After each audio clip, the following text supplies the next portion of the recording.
Da draußen, ich bin's wieder, euer Dave. Heute schauen wir uns mal die Ghostblacks an, wie ich in dem letzten Video schon gesagt habe, von der Firma Airbrush For You. Die haben ihre eigenen Farben, Airbrush Color For You. Heute geht es im Speziellen um die Ghostblacks, die auch hier stehen. Wenn ihr natürlich wissen wollt, wer die sind und wie die Farben komplett aufgebaut sind und Preis etc., dann schaut euch gerne den ersten Teil an. Da gehe ich auf die ganzen Parameter nochmal genauer ein. Heute schauen wir uns, wie gesagt, eben nur die Auskopplung an. Und wie gesagt, wenn ihr da mehr wissen wollt, schaut gerne in das andere Video rein. Ich verlinke es hier überall. Vorne, hinten, links, rechts. Ich weiß immer nicht wo. Ist geil. Your Mac friend, Brent Rambo. So, und genau das machen wir einfach. Wir schauen uns die heute einfach mal an und gehen da einfach mal, kann ich einfach noch ein bisschen schöner mal euch das näher bringen, was das genau ist. Ist sicher sehr interessant für den einen oder anderen Airbrusher. Wie gesagt, ich finde die Farben echt spitze, ich kann damit mega viel anfangen. Ich finde sie richtig geil, um das schon mal vorweg zu sagen und zu zeigen. Wie gesagt, Airbrush For You sind auch richtig coole Jungs, also wie gesagt, schaut euch gerne Teil 1 an, da gehe ich dann nochmal näher drauf ein. Und sind mittlerweile auch Partner von mir und das finde ich richtig klasse, macht mir richtig viel Spaß und Freude. Die können wenigstens was. Und dann würde ich sagen, nochmal Dankeschön. Ha, ich hätte es fast vergessen. Hahaha. Nee. Ja, vielen lieben Dank, lieber Stefan, für deine Spende. Finde ich richtig super, kann ich mega was mit anfangen. Vielen Dank. Auch dein Name wird sich im Abspann verewigen damit, wie die anderen, die sich schon dazu gesellt haben. Sind die nicht mehr so alleine und traurig. Also vielen lieben Dank dafür. Küsse gehen raus. Und genau, um was geht's eigentlich heute? Was habe ich eigentlich heute gemacht? Das letzte Mal haben wir die schöne Marilyn gemacht. Ich habe sie mal noch da in die Glasvitrine reingeschmissen, weil ich gar keinen Platz mehr habe hier in der Bude.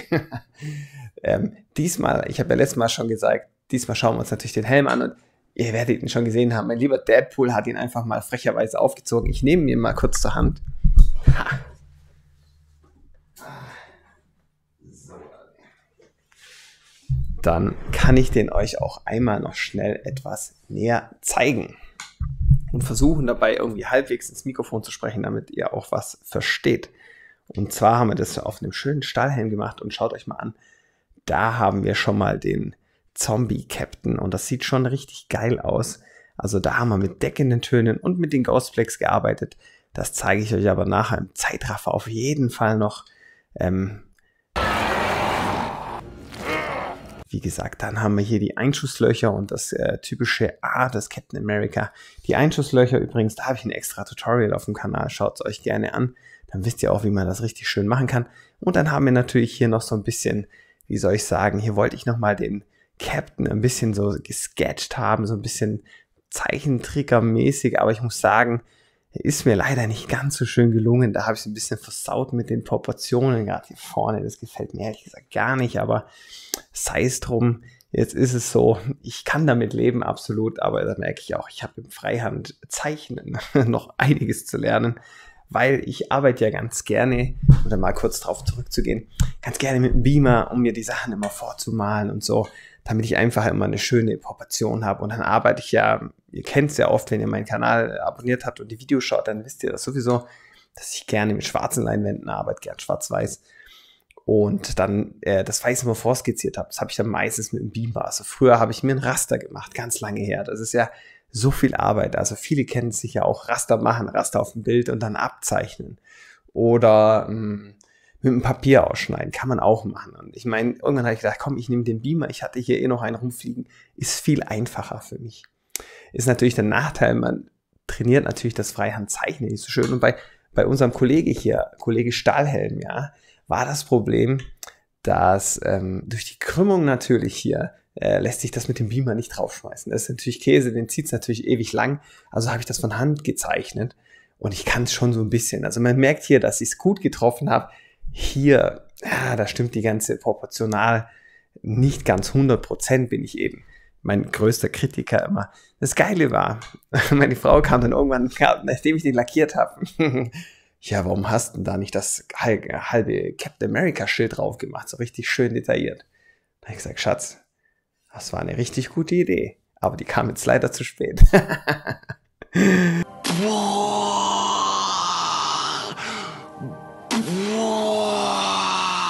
Genau, und finde ich voll geil. Auf Metall sind die Farben einfach nur herrlich. Das werde ich aber im Video nachher euch noch erklären. Ich lasse den komplett mal im Zeitraffer laufen für euch.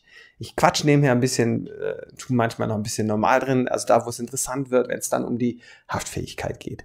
Wenn es ums Kratzen geht, wenn es generell um die Deckkraft der Farben geht, dann mache ich das in normalem Tempo. Dann könnt ihr euch das mal ein bisschen in Ruhe anschauen mit mir. Ich quatsche sowieso noch darüber.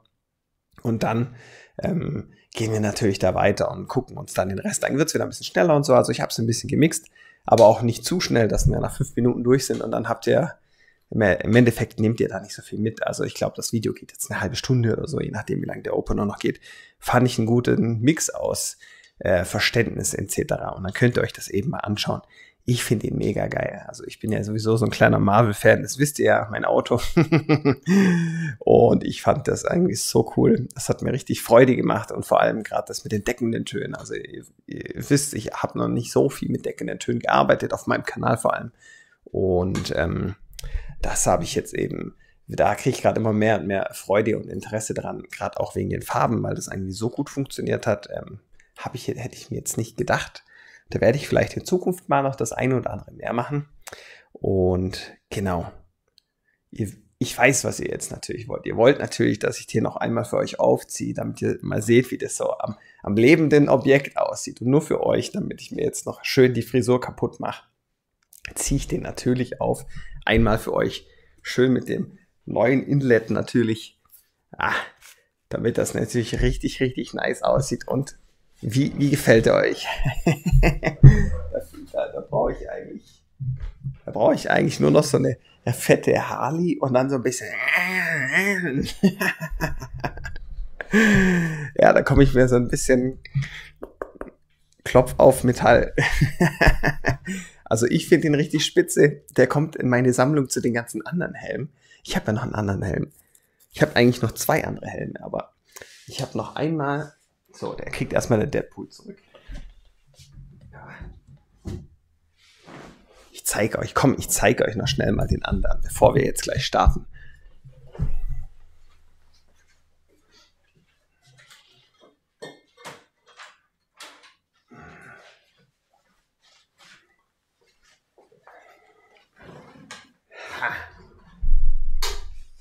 Schaut euch mal den Kandidaten an. Das ist den hätte ich mal vorher putzen sollen. Scheiße.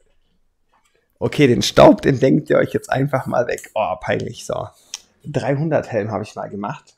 Das ist auch richtig geil. Ich zeige euch mal ganz kurz ein bisschen. Schaut euch mal das an. Schön Leonidas. Schön das Logo. Auch schön gemacht.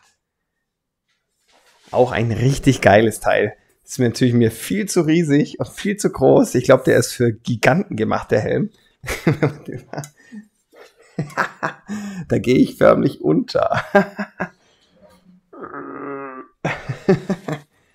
Aber auch voll geil. Den habe ich tatsächlich auch als Zeitraffer auf meinem Kanal, wenn es euch interessiert. Da habe ich dann noch das Negativ genommen, hier beim Ständer unten noch das 300 reingemacht.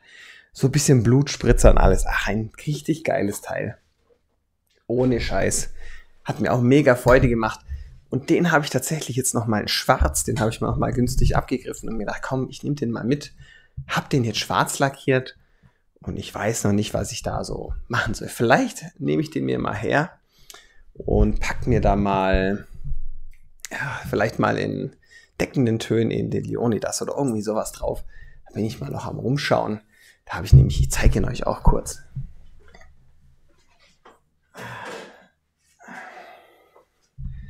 Da haben wir natürlich den anderen Kandidaten hier, natürlich auch voll staubig. Und den haben wir natürlich in schwarz. Das ist natürlich noch lose, weil ich will es natürlich nicht festmachen, weil ich werde den ja nochmal damit Klarlack versiegeln müssen. Den habe ich dann auch mal rausgelassen. Finde ich auch ganz cool, hat kein Innenleben mehr drin. Aber das ist natürlich auch lässig. Kann man auch mal schön hier so ein bisschen einen auf Sparta machen mit seiner Haarfrisur. Ah, ja, jetzt nimmt es ja völlig überhand. Aber ihr seht schon, ich habe auch so ein Faible für Helme und da gesellt sich der andere ganz gut dazu. Jetzt nehme ich den Käse mal schnell wieder runter hier.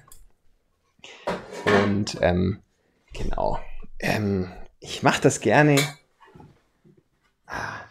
Ich arbeite natürlich gerne auf Metall, weil Metall ist irgendwie richtig geil im Airbrush-Bereich. Da verhält sich die Farbe so geil. Das ist wirklich richtig schnieke. Deswegen mache ich das auch gerne auf meinem Auto.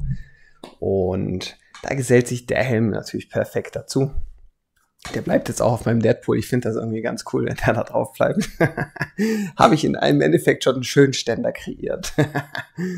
Und ja, bei dem anderen, da muss ich mal schauen. Vielleicht hat der eine oder andere ja noch eine coolere Idee. Kann es gerne in den Kommentaren schreiben. Lasst es mich gerne wissen. Genau, jetzt habe ich natürlich schon wieder mega viel gelabert und ich würde sagen, wir flitzen jetzt super schnell zum Maltisch. Ich zeige euch mal die Airbrush Color for Use beziehungsweise die Auskopplung, die Ghost Blacks und dann schauen wir uns das Ganze einfach mal an. Ab zum Maltisch. So, Dale, da sind wir schön am Maltisch und ich habe jetzt gerade original erstmal 20 Minuten hier am Sound rumgefummelt, an meinem Mikrofon, weil ich ein ständiges Störgeräusch hatte, ein ständiges Klack, Klack, Klack, Klack, Klack. Und ich dachte mir so, what the fuck, wo kommt das denn jetzt her? Und dann bin ich systematisch durch und Tatsache, ich habe es gefunden, es lag am Babyphone. Das hat anscheinend eine nicht so schöne Frequenz und jetzt steht es außer Reichweite und penetriert das Mikrofon nicht mehr.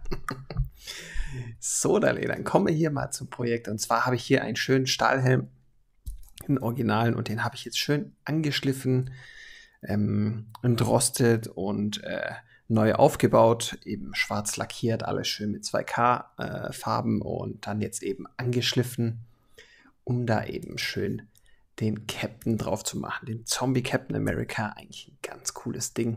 Die What-If-Serie ist sowieso relativ cool, aber wir schweifen ab. Und zwar bin ich ja jemand, ich male mal ganz gerne mit dem Beamer die Sachen vor, weil ich nicht wirklich der Freihand-Zeichner-Profi bin. Ja, da habe ich noch ganz schön was zu lernen. Geht jetzt hier aber natürlich nicht wegen der Krümmung vom Helm. Also habe ich das mal von Hand rausgeballert und auf der Seite ist mir nicht schlecht gelungen, auf der anderen eher weniger.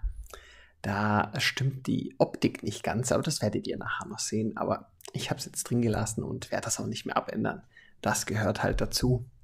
Es ist halt so, also ich finde es halt hier wesentlich geiler wie auf der anderen Seite, sagen wir es mal so. Und zwar schauen wir uns ja heute die Ghost Black Set an und ich habe es ja beim letzten Video schon erwähnt, das liegt so bei 50 Euro rum. Und da sind eben die Ultra Light Ghost Black drin, das Light Ghost, das Medium, das Dark Ghost, das Extreme White und ein Deep Black und natürlich ein Medusa und Cleaner drin. Der Gedanke von dem Ganzen ist eigentlich von hell zu dunkel zu gehen. Das heißt, von light to dark, ganz einfach. Und ein bisschen wie im Tätowierbereich, dass der Tätowierer macht sich aus eigenen Pöttchen mit seinen vorgefertigten, verdünnten Schwarzsachen, damit er das eben immer dosieren kann. Und hier ist im Endeffekt der gleiche Gedanke. Und man fängt dann im Prinzip mit einem Ultra-Light-Ton an und kann dann zum Beispiel beim nächsten Schritt dann zum Light-Ton gehen und dann kann man zum Medium gehen oder zum Ghost Dark und wenn man dann wirklich die volle Schwärze will, dann kann man es Deep Black nehmen und so kann man sich da voranschaffen und ist natürlich prädestiniert dafür für Schwarz-Weiß-Porträts. Da kommt es, glaube ich, noch einen Ticken besser zur Geltung, aber ich habe jetzt hier auch die deckenden Töne ausprobieren wollen, weil ich tatsächlich gar nicht so viel mit deckenden Tönen arbeite, sondern eigentlich immer relativ viel Schwarz-Weiß und dann viel immer ganz gern mit den transparenten Tönen mache. Und deswegen war das jetzt hier auch mal so ein bisschen Rumprobiererei für mich und es hat mir mega Bock gemacht, muss ich sagen. Ich habe es ein bisschen unterschätzt, wie geil deckende Töne sein können und ich werde wahrscheinlich jetzt auch vermehrt mit denen malen, weil das mich richtig anfixt irgendwie. Und wir können hier aber trotzdem das Ghost Black Set nehmen, weil hier eben kann man auch schon schöne Schatten und so setzen und ich arbeite dann auch ganz viel am Anfang mit dem Ultra-Light-Ton, Das ist einfach die die hellste Schwarzstufe. Und da kannst du so oft du möchtest mit der Farbe drüber gehen, die verändert nicht ihr Aussehen. Das heißt, wir haben ein konstantes Level, mit dem wir arbeiten können. Und da das natürlich so schön eingestellt ist, kann man damit nach schönen Anfang schon mal gezielte Abstufungen zu kreieren in der Farbe, schöne Schatten setzen und darauf baue ich halt auf. Also ich springe dann hier in dem Video immer dann wieder von dem einen zum anderen Ton und mache dann eben so das eine und das andere und dann habe ich da am Ende dann eben die ganzen schönen Übergänge und ich finde, das hat mega gut funktioniert. Also ich freue mich eigentlich in der Zukunft darauf, das jetzt noch vermehrt einsetzen zu können und dass ich das einsetzen kann. Also nochmal vielen lieben Dank an Airbrush for You für die geile Farbe. Also wirklich, finde ich, macht mir richtig Bock. Hier kommt nämlich eben das Ultra Light Ghost Black zum Einsatz. Da habe ich mir gedacht, das nehme ich jetzt gleich mal bei dem ersten Grundton, den ich jetzt gesetzt habe, schon mal so ein bisschen Schatten zu setzen und das Ganze dann einfach mal auszuprobieren, wie das so auf dem deckenden Ton funktioniert, wie dünn die ungefähr ist. Ich kenne es ja auch nicht, ich muss mich natürlich jetzt auch erstmal rantasten.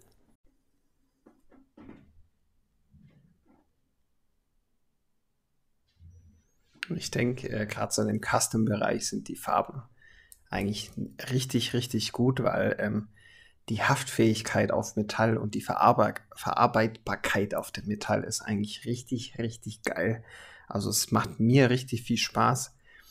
Wo ihr nur ein bisschen Nachsicht mit mir haben müsst, ich werde jetzt in dem Video vermehrt Gänsefüßchen produzieren. Das liegt jetzt nicht an der Farbe, sondern das liegt einfach daran, dass ich die noch nicht gewohnt bin. Ich habe ja ausschließlich bis jetzt oder fast nur mit der Schminke gearbeitet und bin auf die eigentlich ganz gut eingeeicht und weiß, wie ich die zu nehmen muss.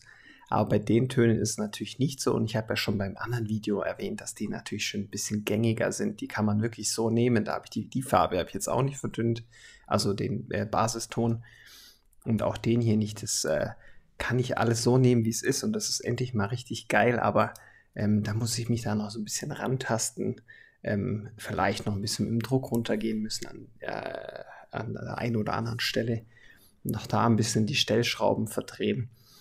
Ja, weil die hauen mir dann schon das eine oder andere Mal öfters ab. Das seht ihr aber dann auch. Aber das ist, wie gesagt, auch nur Übungssache. Ich habe die Farbe lieber schon, sage ich mal, schöner eingestellt und arbeite mich da jetzt dann, sage ich mal, an das Ganze dann eben ran.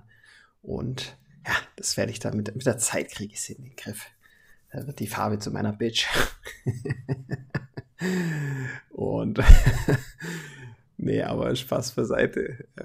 Ja, ist reine Übungssache. Ich bin es natürlich noch nicht so gewohnt mit der Farbe jetzt, aber sie funktioniert hervorragend. Und wie ihr seht, der Ultra-Lightton, der ist so schön transparent, dass man mit dem schon wirklich auch schon farbliche Abstufungen hinbekommt, was ich eigentlich immer ganz begrüße, wenn man so einen richtig schönen Ton hat. Also so ein Schwarz, was so schön verdünnt ist. Damit kann man dann schon mal viele Schattendetails und auch so leichte Kontraste setzen, ohne dass es gleich voll schwarz ist und dir alles abcovert oder so. Werde ich wahrscheinlich jetzt deutlich mehr benutzen, weil sowas gefällt mir immer noch.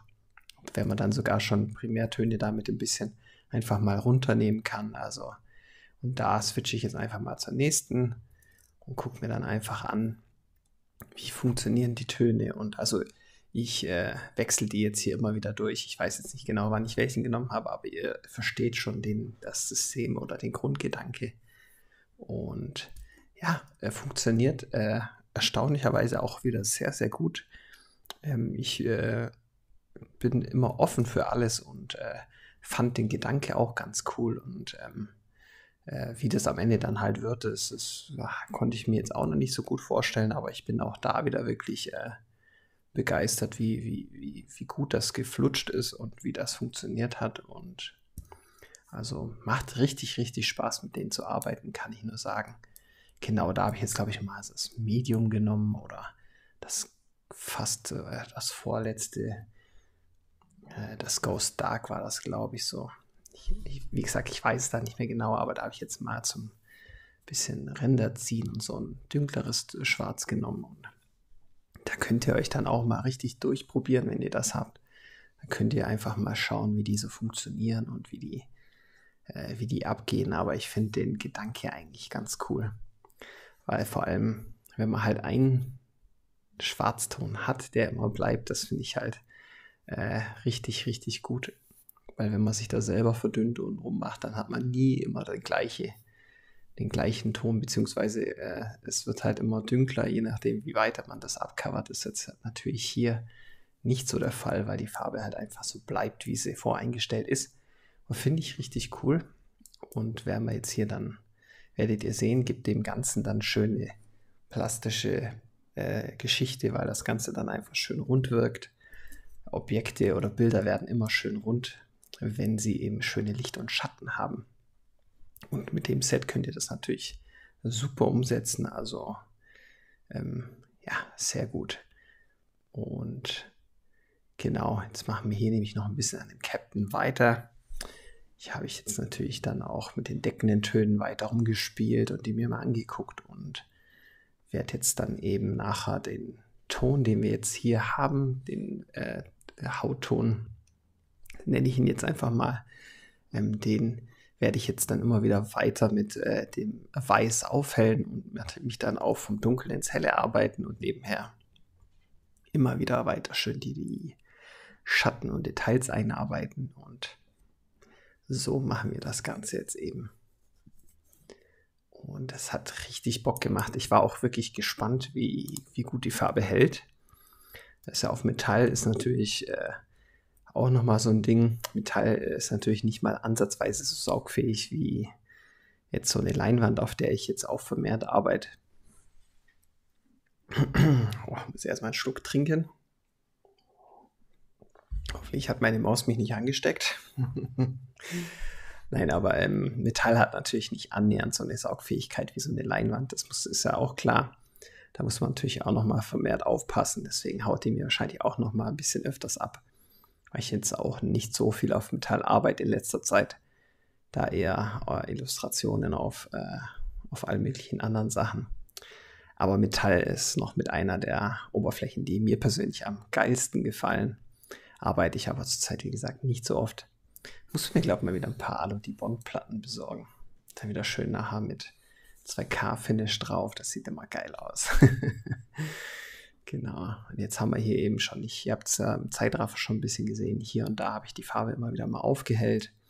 Verschiedene Abstufungen reinzubekommen, nochmal schön Kontraste setzen zu können.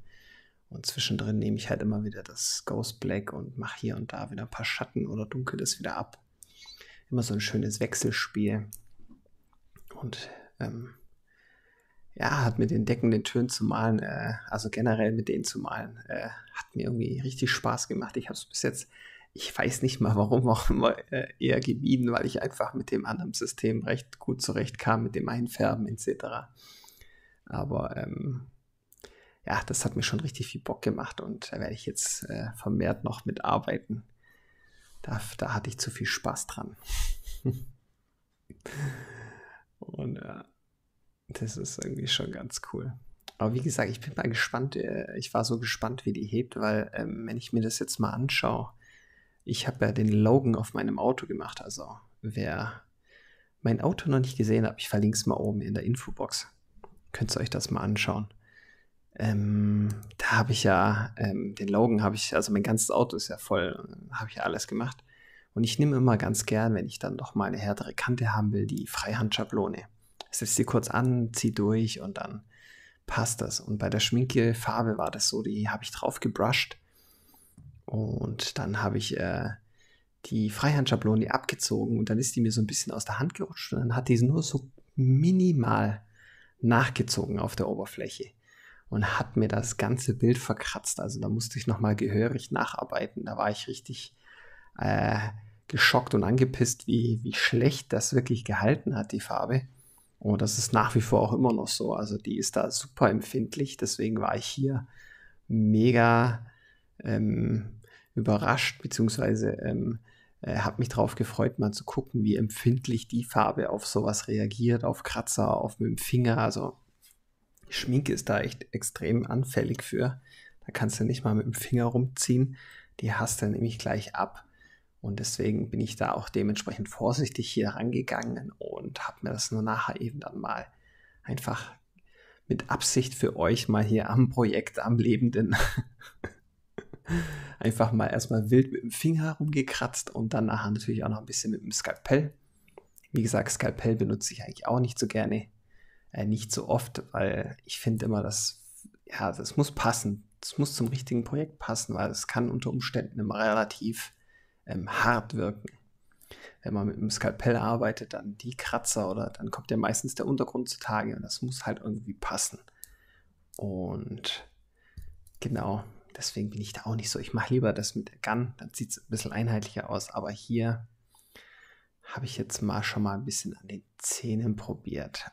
Oder einfach mal hier ein bisschen kurz rumprobiert, um zu schauen, wie hart ist es hier mit dem Finger. Habe mir gedacht, jetzt rubbel ich da einfach mal rum und mach da mal wie so ein Affe. Und das ist bombenfest. Selbst beim Kratzen habe ich richtig und ich habe eine schöne, scharfe neue Klinge drauf, richtig kratzen müssen. Also ich war richtig erstaunt und baff, wie hardcore die hält. Also die hält richtig bombig. Deswegen denke ich mir, ist es gerade so im Custom-Bereich sicher auch nochmal eine Farbe, die richtig gut Anklang finden kann oder wird. Weil sowas ist ja natürlich, wenn ich das jetzt eben vergleiche wie mit der Schminke, dann, da darfst du halt nicht mal ein bisschen ranschrammen, dann ist unter Umständen schon der Lack ab.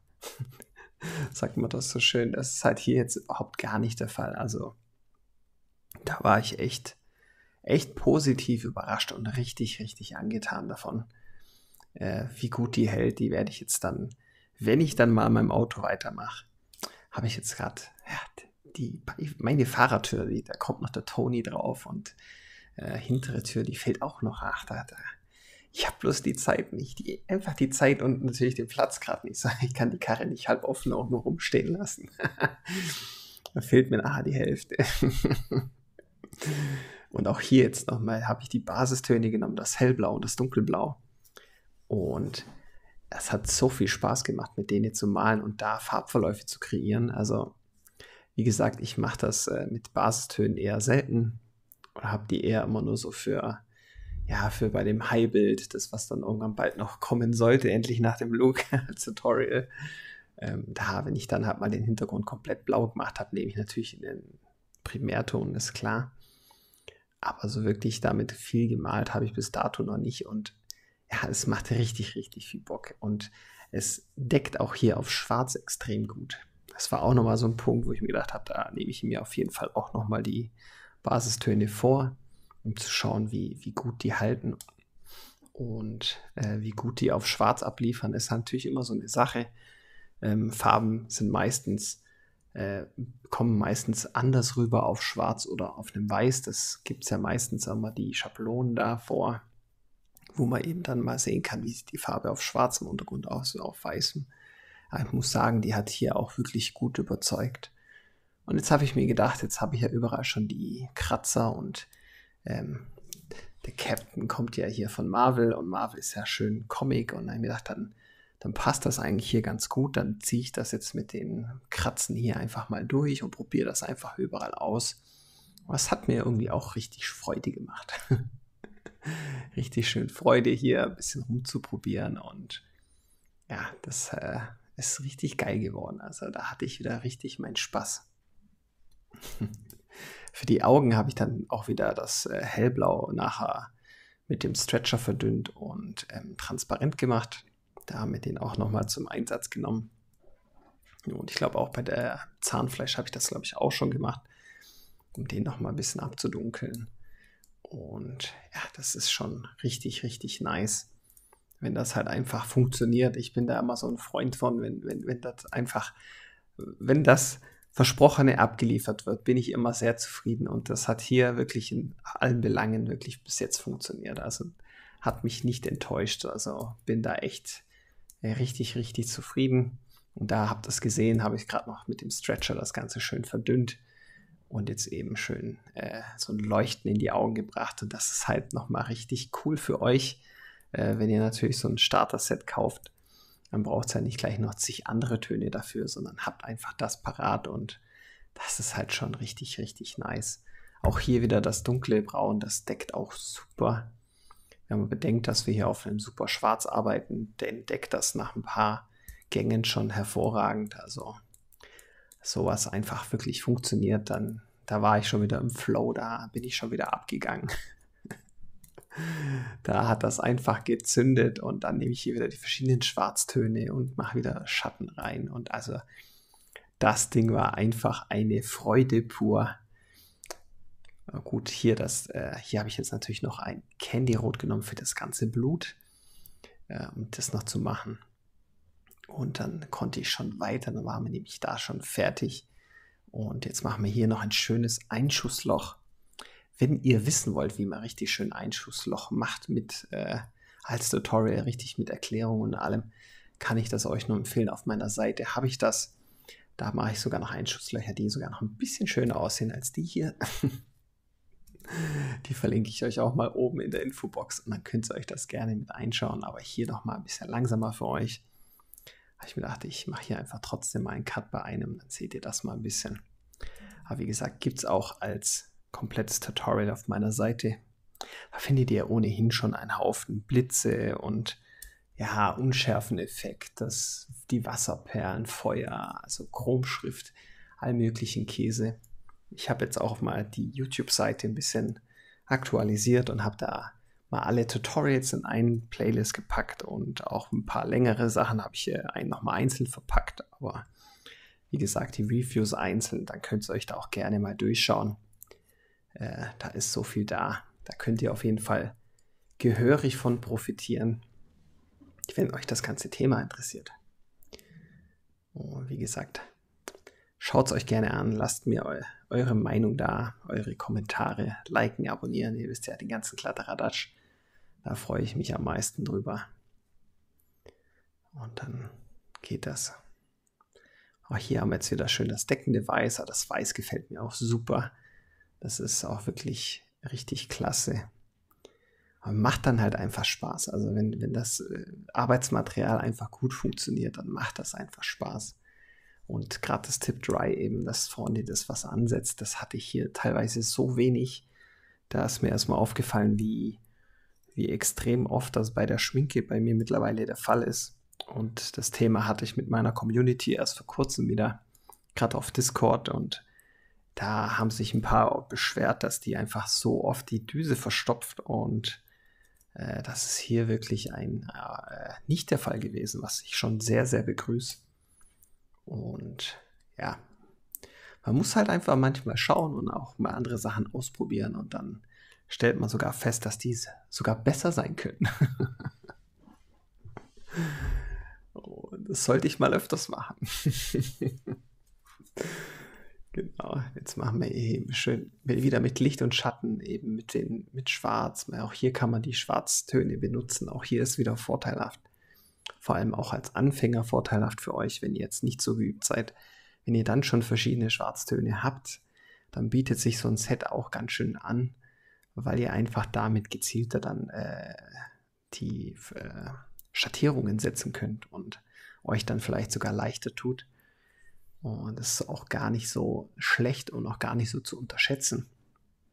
Also wie gesagt, kann ich nur euch empfehlen. Da macht ihr nichts falsch. Jetzt setzen wir eben wieder schön Schatten. Oben links ist der Schatten und rechts die Lichtquelle. Und dann machen wir das gekonnt. Aber wie gesagt, in meinem Tutorial, das geht auch, glaube ich, gar nicht so lang, 15 Minuten oder so. Da könnt ihr nach dem Tutorial die feinsten Einschusslöcher machen. Und ja, jetzt hat mich noch jemand angeschrieben auf Facebook, glaube ich. Der hat gefragt, ob ich mal noch zerbrochenes Glas machen kann. Auch richtig cool. Werde ich auf jeden Fall machen, kann ich dir jetzt schon sagen. Wird bloß eine sehr lange Zeit dauern, weil ich jetzt gerade mitten im Prüfungsstress bin und allem. Und wie gesagt, normalerweise habe ich ja immer wöchentlich ein Video abgeliefert. Das kann ich jetzt natürlich nicht mehr halten aufgrund des arbeitstechnischen Aufwands momentan. Muss das hier jetzt ein bisschen zurückstecken. Ich werde aber auf jeden Fall weiter Videos raushauen, aber halt nicht mehr ganz so regelmäßig. Deswegen wird das noch ein bisschen dauern. Ich habe ja gerade noch aktuell den Look auch noch am Laufen. Da kommen jetzt, glaube ich, noch 2 oder 3 Teile und dann kann ich mir das schon vorstellen, danach für dich dann nochmal so das zerbrochene Glas zu machen. Finde ich eigentlich auch eine ganz coole und spannende Idee. Das ist immer so, da seid auch ein bisschen ihr da draußen gefragt, wenn ihr gerne mal euch denkt, so, boah, ein Tutorial gerade eben, zerbrochenes Glas, das würde mich ja mal mega interessieren oder was ihr auch nicht findet oder so. Dann schreibt mich das gerne an, schlagt mir das gerne vor.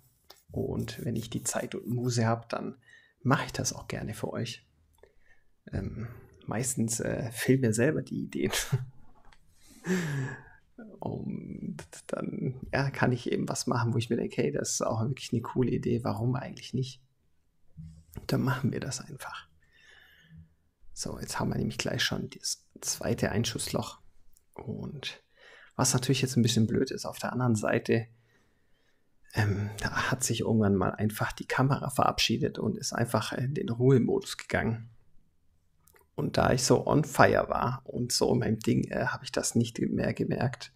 Und da habe ich dann am Ende das Ding dann schon fertig gehabt und dann habe ich mir gedacht, so kacke, jetzt fehlt doch noch einiges an Videomaterial, aber da können wir jetzt leider nichts mehr dran ändern.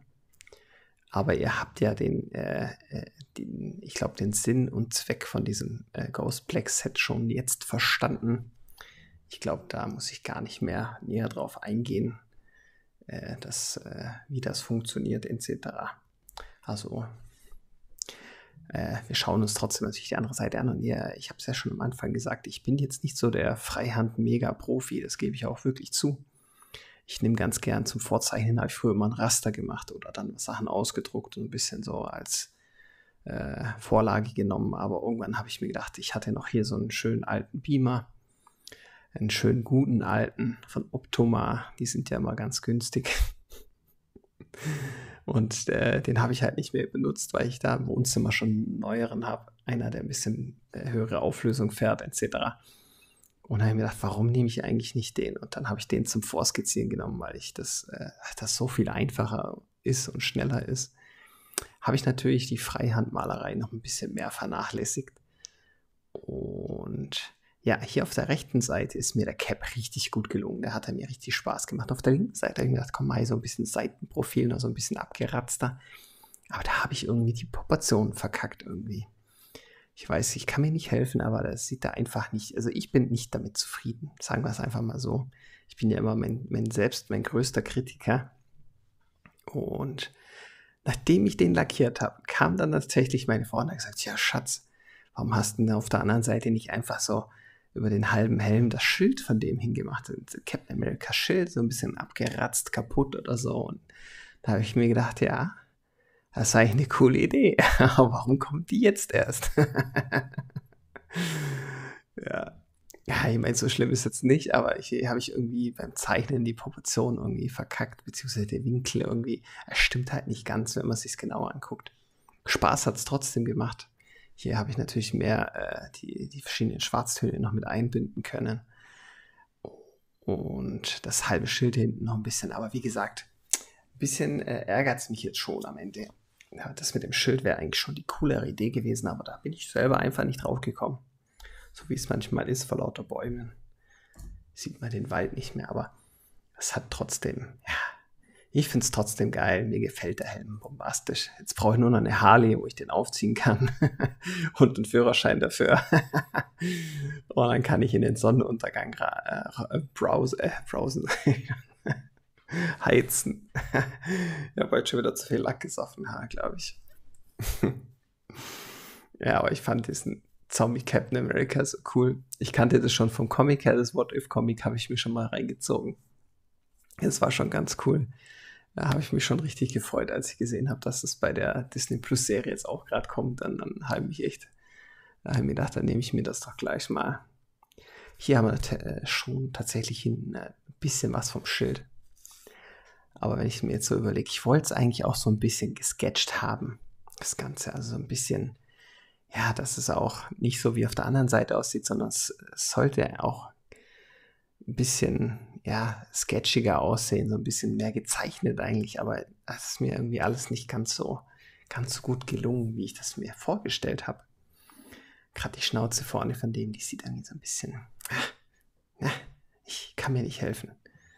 Vielleicht sehe ich ja auch das nur so. Schreibt es mir gerne in die Kommentare. Aber es hat richtig, richtig viel Spaß gemacht. Es hat hier richtig gut funktioniert. Habe ich jetzt auch hier wieder vermehrt das Kratzen mit reingebaut. Ich habe auch noch deutlich mehr nachgearbeitet am Helm und auch noch mehr mit den Kratzern gemacht etc. Aber den zeige ich euch ja im Opener sicher auch noch mal ein bisschen näher kurz. Dann seht ihr das Ganze auch noch mal. Und genau, also funktioniert auf Metall perfekt die Farben. Und es macht mir eine richtig große Freude. Also die werden wohl demnächst meine neuen Lieblingsfarben, wenn das so weitergeht. So, ihr Lieben, ich hoffe, das Video hat euch gefallen. Ich hoffe, ihr seid jetzt intelligenter und schlauer als vorher mit dem ganzen Wissen, was ich euch da vermittelt habe, was ihr gesehen habt. Ich hoffe, ihr könnt dann da auch aus der Farbe ein bisschen mehr rausziehen und etc. Also ich hoffe, es hat euch gefallen. Unterstützt mich gerne. Schaut einfach mal in die Infobox. In der Infobox, da könnt ihr mir gerne eine Spende da lassen oder mal in meinen Merchant-Shop reinschauen. Einfach mal so ein schniekes Hemd hier rauslassen oder so. Wenn ihr Bock drauf habt, absolut kein Muss. Da findet ihr auch die Webseite von Airbrush4U. Da sind auch die ganzen Links drin von meinem Equipment. Da kommt ihr auch überall zu Airbrush4U. Das habe ich überall reingehauen. Dann könnt ihr da gerne mal drauf schauen. Die Jungs haben echt faire und gute Preise, absolut. Und ein Service, der ist bombig. Gerade die Tage ein paar Teile am Kompressor kaputt gegangen, bestellt, einen halben Tag da. Also wirklich tippitoppi, kann ich null meckern. Und wie gesagt, unterstützt mich da gerne, wenn ihr da Bock drauf habt. Lasst ein Like da, kommentiert, macht das gerne. Da habe ich meine Freude und meinen Spaß dran. Lasst mir einen schönen Kommentar da. Und genau, kommt auch gerne ins Discord rein, wenn ihr da Bock habt. Da sind ja schon einige Airbrusher am Start. Und es freut mich, wie ich sehe, dass da so viel Action ist und ihr euch da so viel unterhaltet. Finde ich sehr, sehr cool. Macht mir natürlich richtig Spaß. Natürlich nicht wundern, ich bin gerade natürlich immer noch mitten in den Prüfungen. Deswegen bin ich da gerade ein bisschen weniger am Start, einfach weil die Prüfungen natürlich vorgehen, ist klar. Da ist einiges an Lernen angesagt, aber es hält mich trotzdem nicht davon ab, einfach mal wieder so ein Video hier rauszuhauen, weil es mich einfach so bockt und ich so einen Spaß dran habe. Und deswegen, wie gesagt, ich hoffe, es hat gefallen und in diesem Sinne viel Spaß mit meinen weiteren Videos.